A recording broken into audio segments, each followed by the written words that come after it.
Thanks for joining us again. This is Barry Kazire. Get ready for some real live marketing. Are you a small business owner that is confused over your accounting records? Accounting by Art can help you eliminate this confusion with a free initial one-to-one consultation.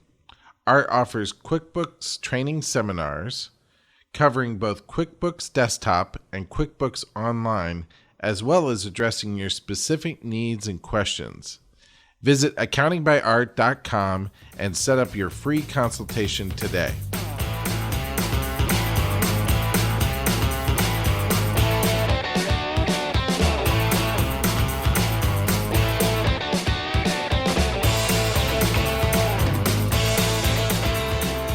Welcome back to Real Live Marketing. Today our guest is Michael Max, acupuncturist, podcaster, and self-made SEO master.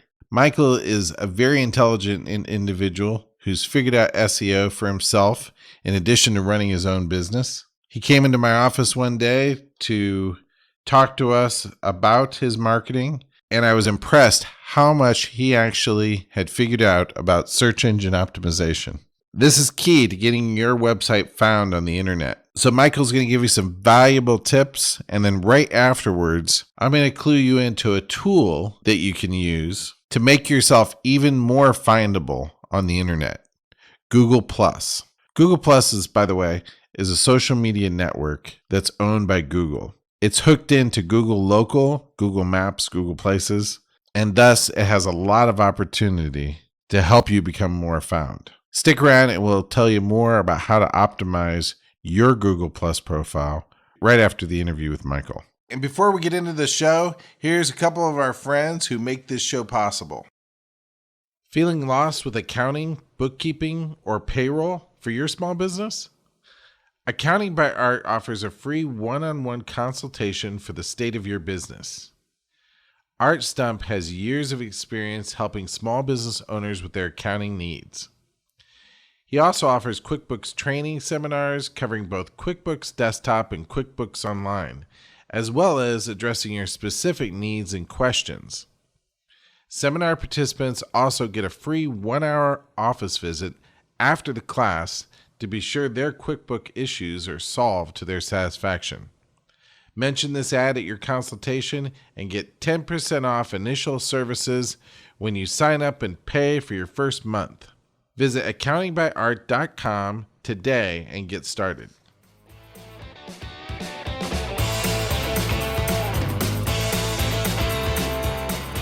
Great, so I'm here with Michael Max, local acupuncturist, podcaster, and search engine master. All right, thanks for joining us. You're welcome. Search engine master, that's hilarious. Well, there's not that many of us out there. So, we have to recognize each other with the proper title. I guess that's it. Yeah. So that's great. So you're a local acupuncturist. That's right. Great. So where can people find you if I'm they want to? I'm in the Kirkwood area, right across from the farmer's market. Good. And what about online? How can they find you? Online, www.yongkang. Actually, let's do it this way. ykclinic.com. That'll get you there. ykclinic.com. ykclinic.com. That is okay, great. That's short for Yongkang Chinese Medicine Clinic. You don't want to type that into a search engine. Wow, that's the one time where I thought abbreviation was a really good idea. So, ykclinic.com. That's great. Yeah. That's great. Okay, good. So if they want to check you out further after today's show, they can find you there. They can find me there. And if you leave me your email, you'll get a copy of the Chinese Medicine Kitchen Table Medicine ebook. Oh, really? Ways to take care of yourself and stay out of the doctor's office. That's fantastic. Yeah, and it includes mine. That's good. It's good stuff. That's good. Check it out. That's good. And so you've also recently started a podcast. I've done a podcast, everydayacupuncturepodcast.com. Great. And it's for people who want to learn something about Chinese medicine or just curious about Chinese medicine or are looking for some help with a health problem that they have. I've got different experts from all over the United States, actually all over the world at this point, who are on the show. So Great. You can tune in and check it out. Great. Well, all this ties into where we're headed to talk about search engine optimization and mastering the search engine. What the other thing is, you're a writer. You like to write. I do like to write, yes, Okay.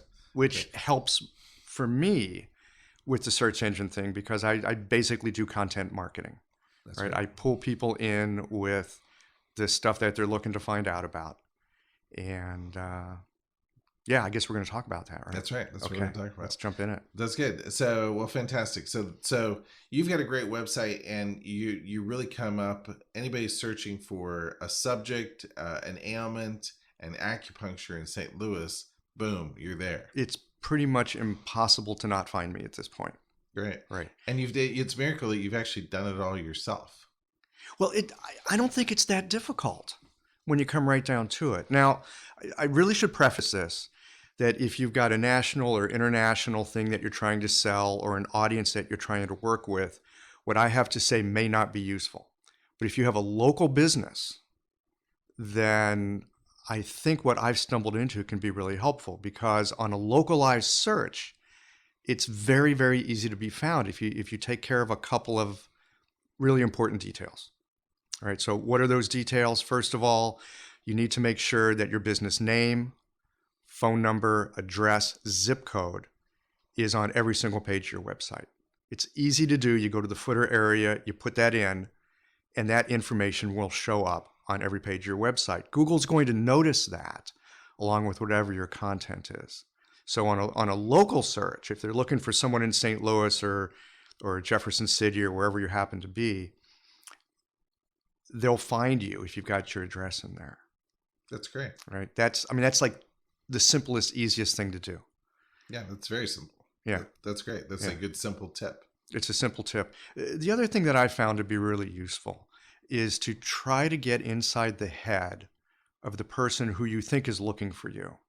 What are they typing into the Google search engine in an attempt to find you? You want to use those words, right? What do we call those? Keywords? Is that the technical term? Right. Yeah, keywords. Right. Yeah, I think of it as client bait, basically. There you go. That's good. Right? That's good. Because it's what people are looking for. So use the language that people would be using to look for you.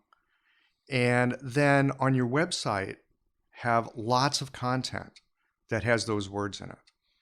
And I'm not talking about like going in and typing the word 100 times on a page. You have to have content that's readable, usable, ideally a little bit entertaining, and definitely educational. Because getting on the first page of Google, honestly, in a localized search, it's not difficult. No. Okay? Yeah. Yeah. The problem is that you get on page 1 of Google, someone goes, oh, good, maybe this is going to help me. They click over to your site, they find something that's not helpful, they're gone in 3 seconds, and they will never come back because they go, that site is garbage. So you have to have content that really rocks. And whether you're writing it yourself or you're getting someone to write it for you, it doesn't matter. You have to have good content. It has to be readable. It has to be entertaining. It has to be educational. That's great. And it's just, you've sort of stumbled. I mean, you like to write. So, I mean, that's a tremendous plus point. Not everybody likes to write. So if you don't like to write, find someone who can help you with that. Or the thing that I do, I mean, even though I like to write, is I have someone go and edit my stuff a lot of times. That's and just look stuff over. That's great. All great writers have an editor. It really helps. That's good. That's good. And you mentioned like getting into the viewpoint of your audience, or getting into the head of your audience. And we call it basically taking their viewpoint, like adopting their point of view. That's right. Looking at things, sort of like, would your mother appreciate that? Or would you, like you can get into the head of your mother because you know her, right? Right. You've actually talked to and asked enough questions of your patients where you feel like you have a feel for them. I'm sure you know them. And so you're able to put yourself into their view, their viewpoint, and see things from their perspective. That's right.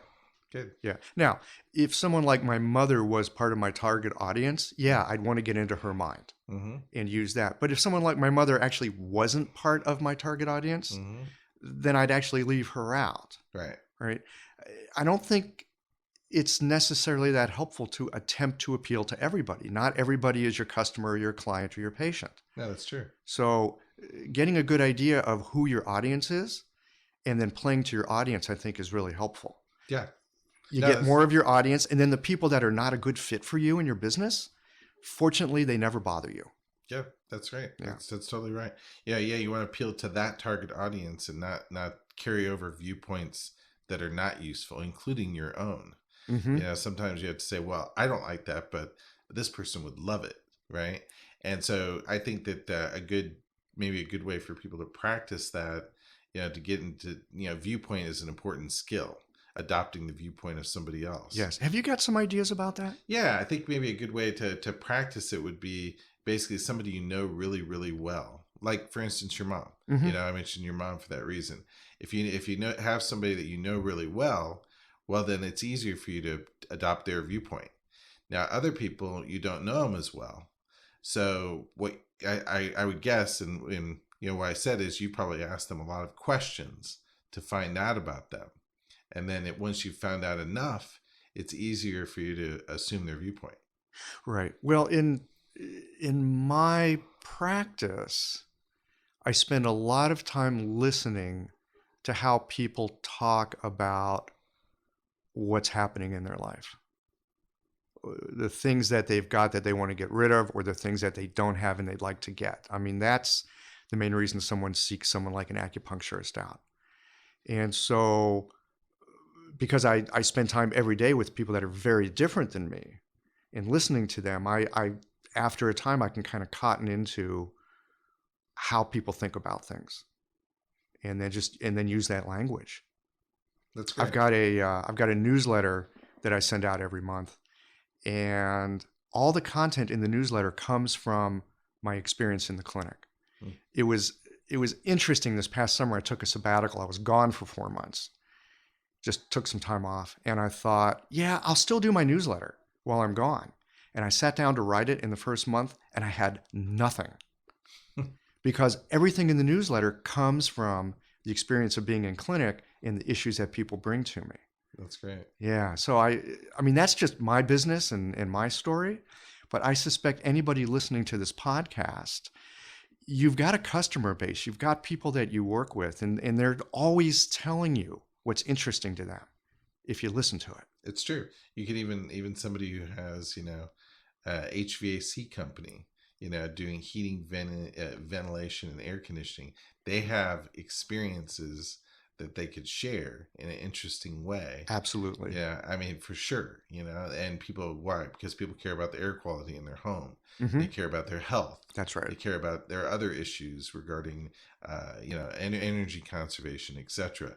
You really don't have to, look very far to find useful content if you just get out there and you circulate and you talk to people. Mm-hmm. Yeah, so that's a great tip right there. Basically, you can have your customer base write your content for you. Right. Just be sure to talk to them and listen. Talk to them and listen. That's fantastic. Well, then you mentioned something else earlier, which I think is really important for people when they're doing search engine optimization. And and that's that you don't talk over the head of people. You actually bring it down to their education level and bring technical points down to words that they can understand. Absolutely.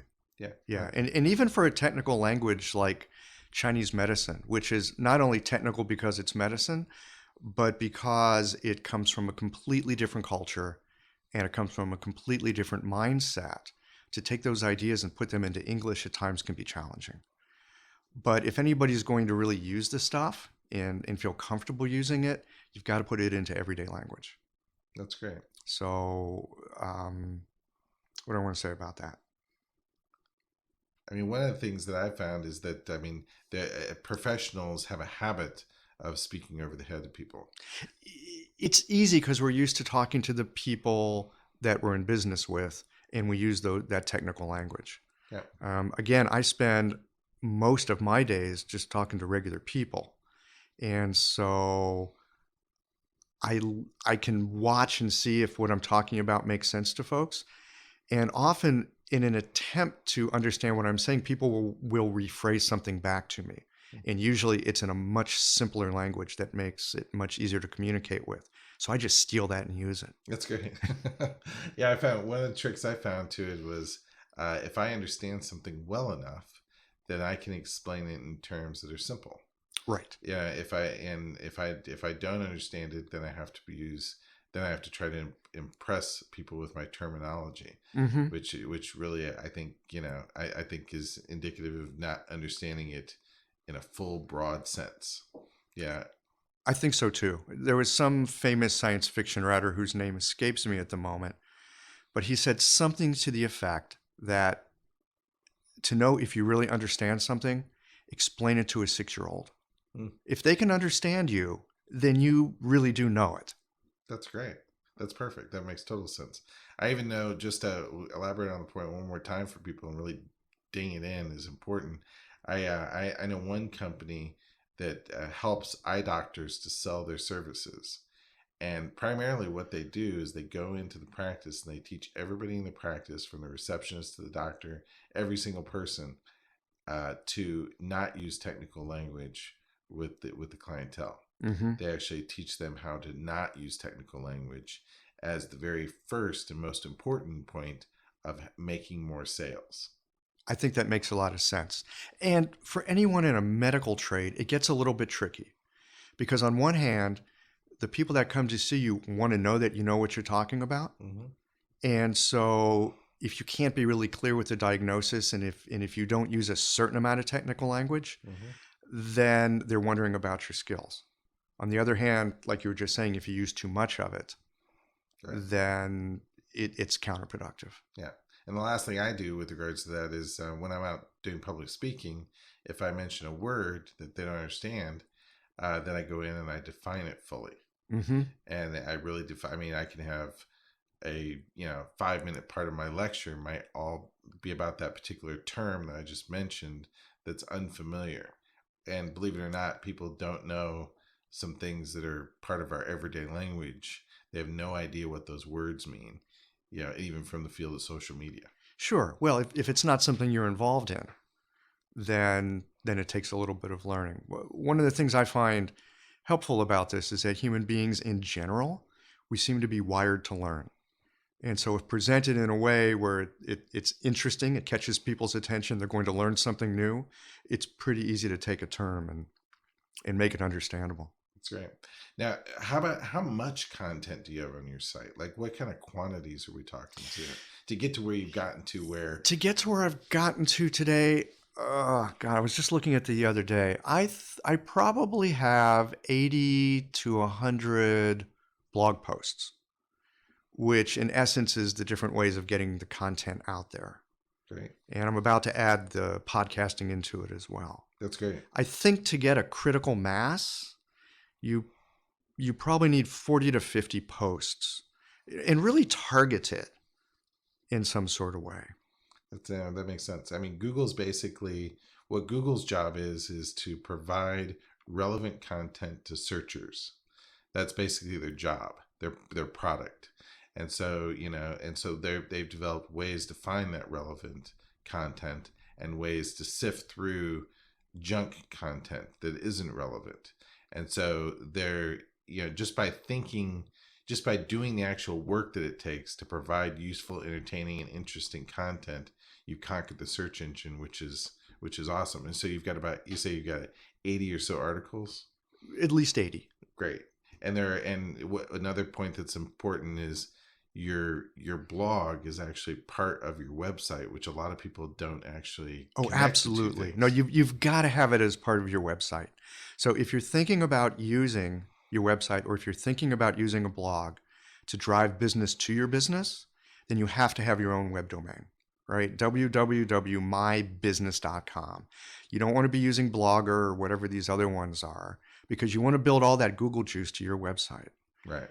These days, it's super easy to install a WordPress website on your own website and get started. It's not that, come on, I'm an acupuncturist, for God's sake, right? I'm not a web designer. You can study and read. I can study and read. That's good. Yeah. All right. If anybody has trouble studying and reading, by the way, I'll include contact my office. We actually work with an organization that helps people to study and read better. I used to hate to read. I found in business, I'm a guy that squeaked through in high school. And then, the first time in college crashed and burned.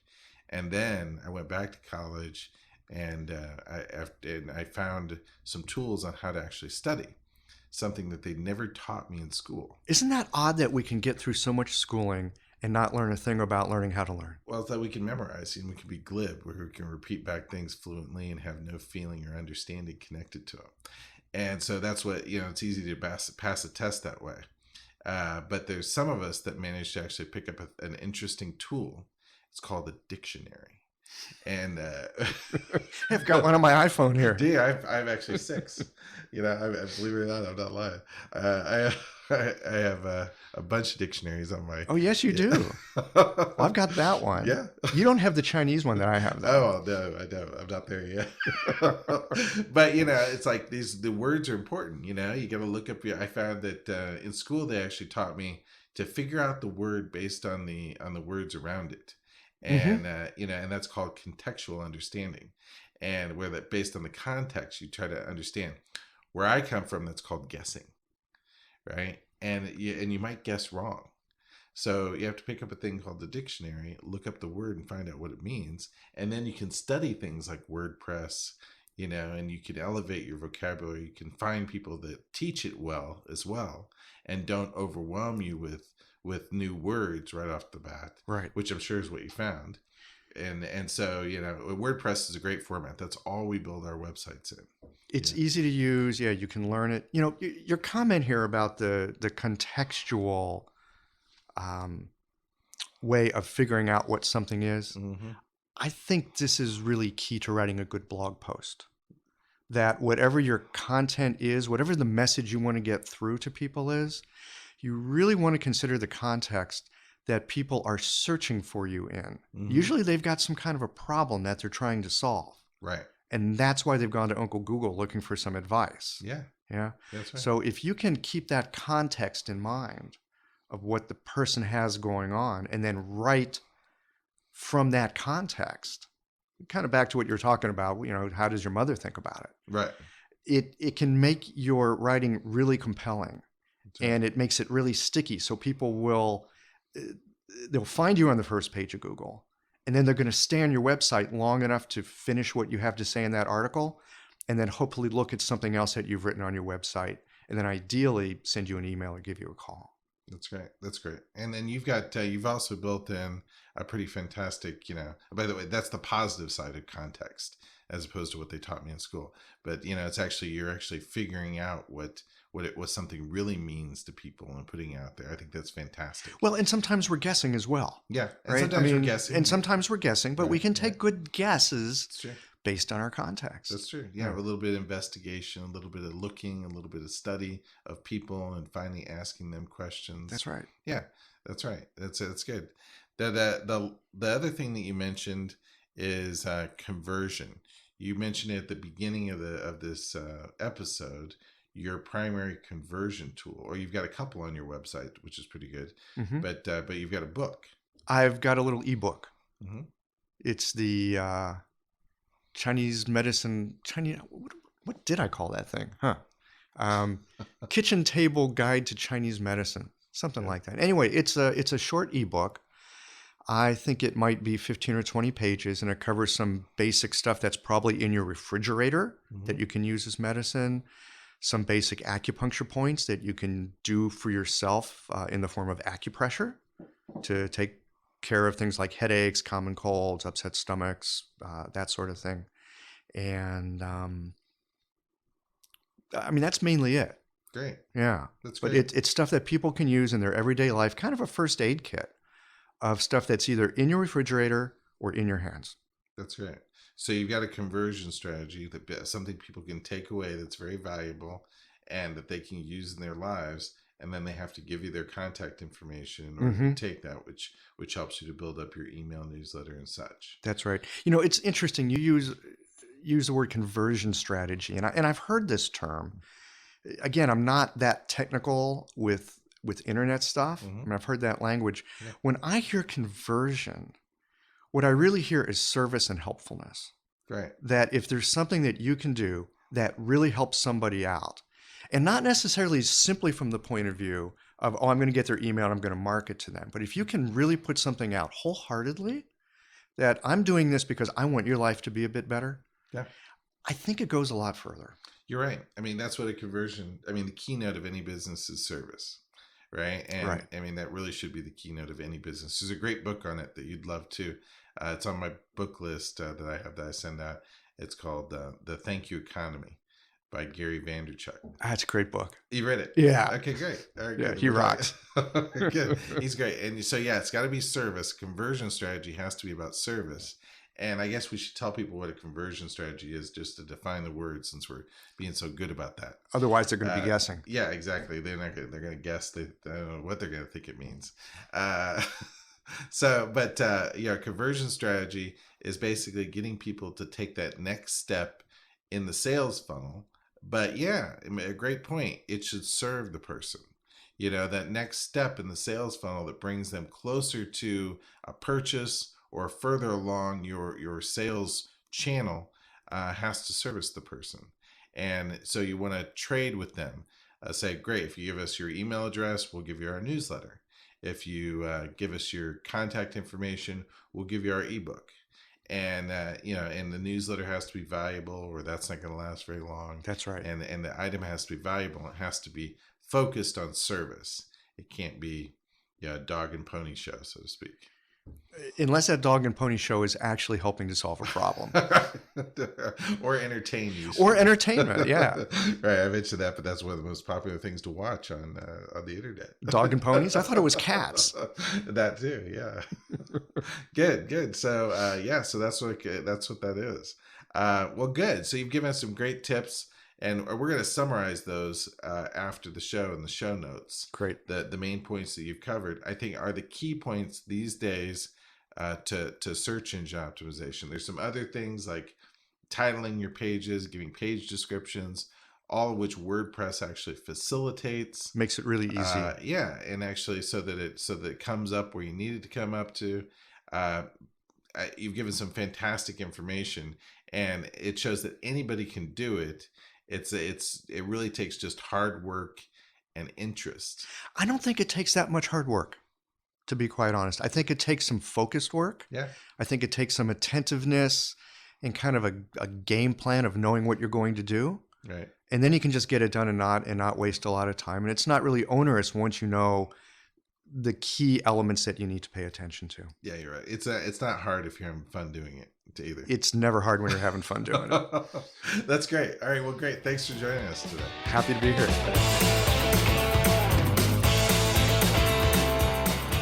So Michael's awesome. I highly recommend that you tune into his podcast.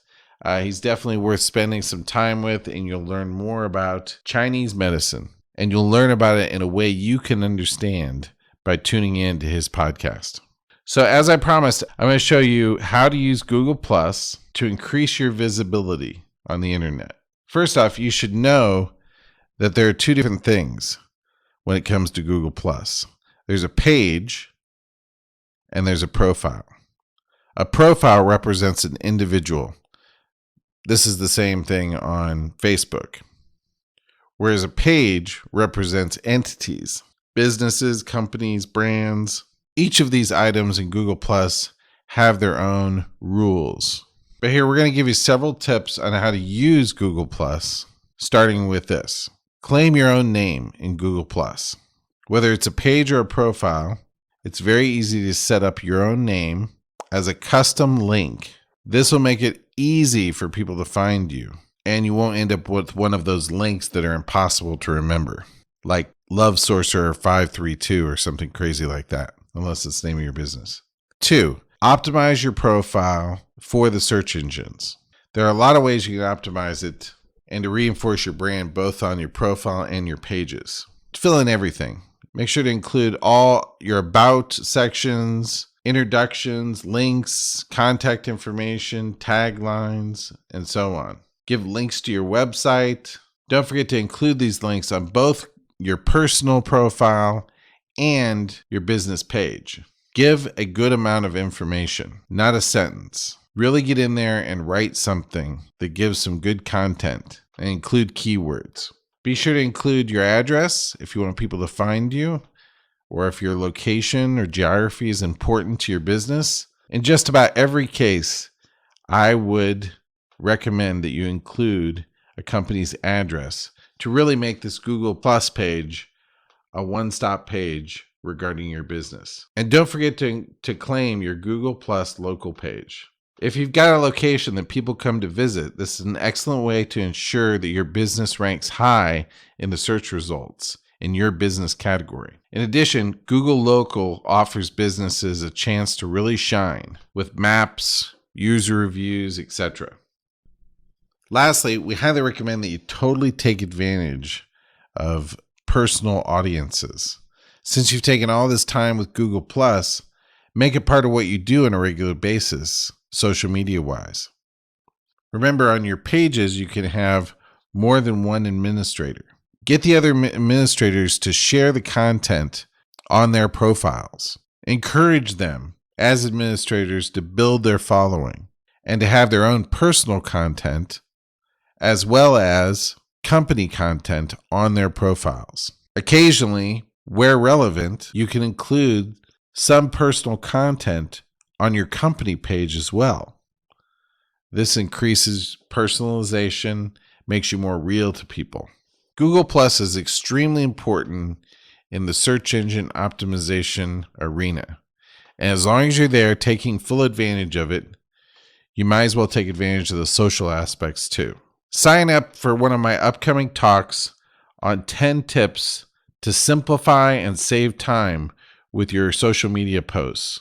Go to constantcontactstl.com to sign up for some of our upcoming classes. Also, we highly recommend that you have your website evaluated by our team. We'll show you the plus points, the good things, and the bad with your website and give you a full report that you can yourself use to correct those things, as well as we'll tell you how we could get involved with helping you to correct them if you don't want to be a do-it-yourselfer like Michael. Just go to reallivemarketing.com to request an evaluation. So thanks for joining us. I really appreciate you being here. I know this is some great information for you to put to work to gather you a bunch of new leads for your business, to grow it, and to be successful. I'm looking forward to seeing you again next week for some more Real Live Marketing.